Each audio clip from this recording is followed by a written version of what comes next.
Hello guys, welcome back to my channel. In this video, we're going to study about cardiovascular system changes in pregnancy. The most important change in pregnancy topic is actually respiratory changes, which I already discussed in my another video. Now I'm teaching you cardiovascular changes. It is the second most important topic and second most important tested topic in changes in pregnancy, right? So first of all, I took this topic, I took this notes, or I'm teaching from Sakshi ma'am's video, 4th edition or 5th edition, from which I actually studied this particular topic, right? So first of all, what all decreases in cardiovascular system during pregnancy, right? What all decreases? First of all, the decreasing over here is smooth muscle,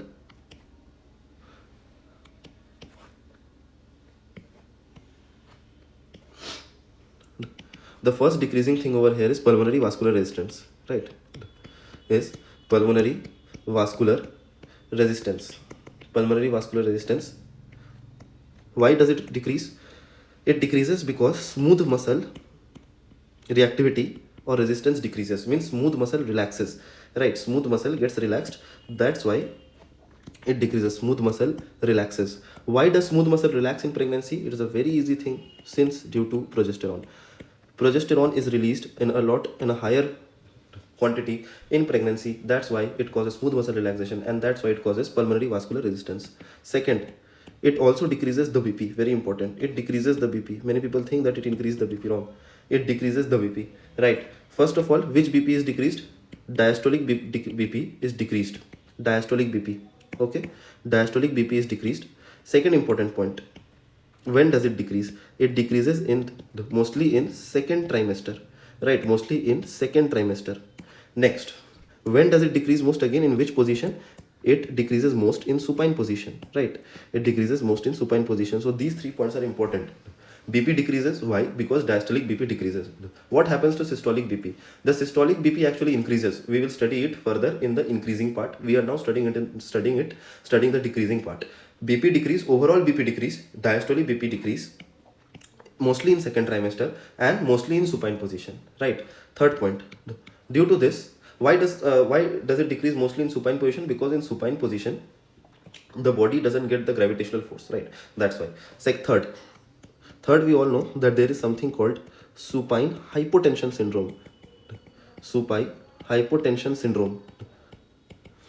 Now, what is supine hypotension syndrome? We are actually explaining the same thing which I wrote above. I am actually explaining this thing only, supine hypotension syndrome.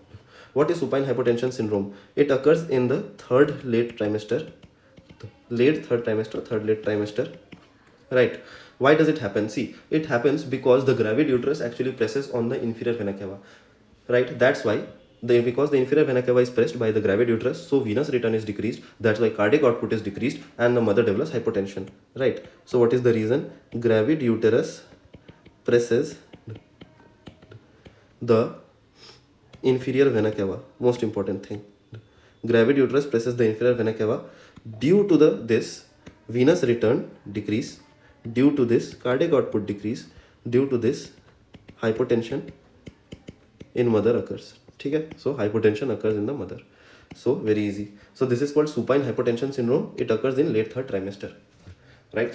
So this occurs in the decreasing part. Now we will study what happens in the increasing part. What all things in the cardiovascular system actually increase. So let's study. First, we all know cardiac output increase. Why does cardiac output increase? The formula of cardiac output is stroke volume into heart rate. Stroke volume into heart rate. Heart rate increases in pregnancy and stroke volume because in pregnancy the amount of fluid in body actually increases. That's why stroke volume increase, and also to push so much fluid, because since we all know that if the fluid in the heart increases. Why does the fluid in the heart is increasing? Because of increased fluid in the body during pregnancy, right? So end diastolic volume is more.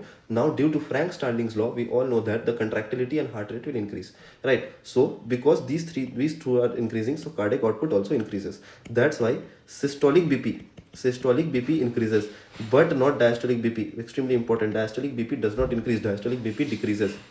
Now coming to the another part, when is the cardiac output maximum? When is the cardiac output maximum? When is the cardiac output maximum? Right, it is maximum during 28 to 32 weeks. But this answer lies only during pregnancy. right? Overall number one is actually immediate postpartum, immediate postpartum, right? Immediate postpartum. Overall number 2 goes to second stage of labor, second stage of labor. Overall number 3 goes to late first stage of labor, late first stage of labor, right? And overall number 4 goes to this 28 to 30 weeks, means within the pregnancy, before the child is born. So 28 to 32 weeks of pregnancy. So in pregnancy it is 28 to 32 weeks. So read the question carefully, whether they have asked you during pregnancy or whether they have asked in whole of the pregnancy and the postpartum period or intrapartum period, right? So it is a very important question. Do remember it properly. Then this thing was important. Another thing that increases is oxygen consumption. Oxygen consumption increase, of course, because you are harboring another baby, right? That's why oxygen consumption will of course grow up, no doubt in it. Then AV, oxygen gradient, also increase.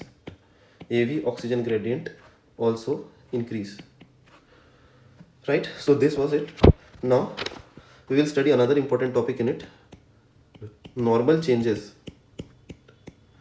in CVS during pregnancy.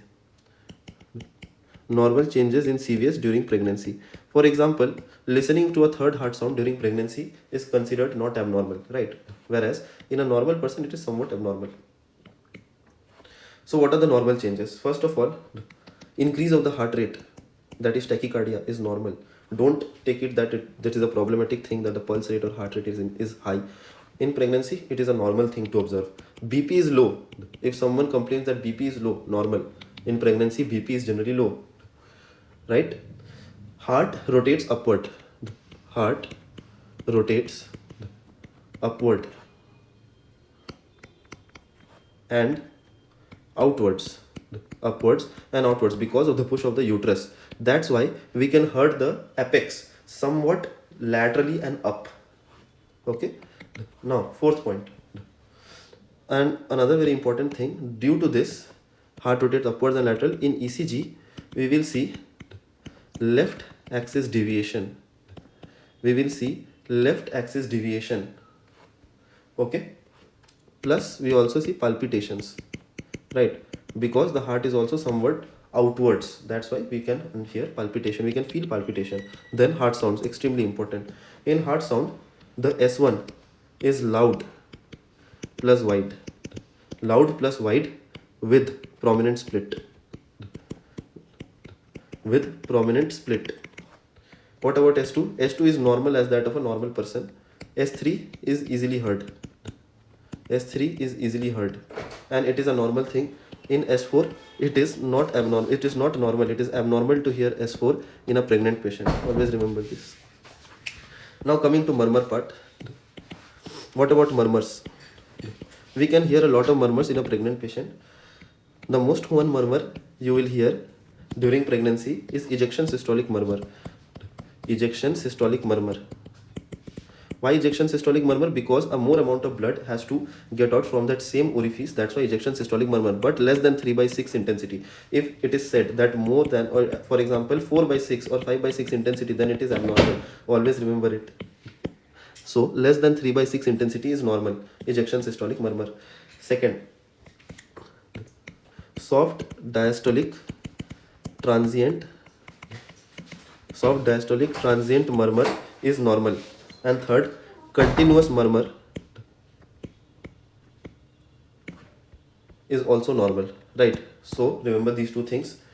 On chest x-ray, sixth point, on chest x-ray, mild cardiomegaly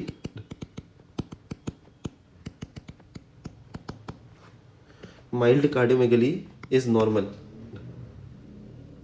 right? So that's it. Now we will see unaffected things. Unaffected in pregnancy in CVS. Unaffected in pregnancy. What are the things that remain unaffected in pregnancy? First, JVP will remain unaffected. It will remain untouched or unaffected. Okay, extremely important. JVP will remain unaffected. All the waves, graphs, amplitude, everything. Then ejection fraction, right? It will also remain unaffected. extremely important. Okay, so what is abnormal? Next question is, what is abnormal? Very easy. What is abnormal? First, if you see clubbing, cyanosis, abnormal. If you see PND, paroxysmal nocturnal dyspnea, it is abnormal. Orthopnea, abnormal. Pulmonary edema, of course, abnormal. Pulmonary edema from no way is actually normal. Pulmonary edema is abnormal. Then raised JVP. If you see a raised JVP in a pregnant patient, abnormal. S2, loud plus prominent split is abnormal. Okay. S1 is loud and prominent split. S2 is never loud and prominent in a pregnant patient. Seventh, ejection systolic murmur. Ejection systolic murmur more than 3/6, already told you, abnormal. Okay. Then diastolic murmur, which is not soft, is abnormal. Ninth, marked cardiomegaly is abnormal. Mild cardiomegaly is not abnormal. 10th, listening to a S4 sound is again abnormal. S4 is not normal. Lastly, I want to discuss only about the one disease, because I am discussing only the physiology part. Most common heart disease in pregnancy that is detected is actually MS. Thank you guys. This is everything you need to remember. This is a very big topic.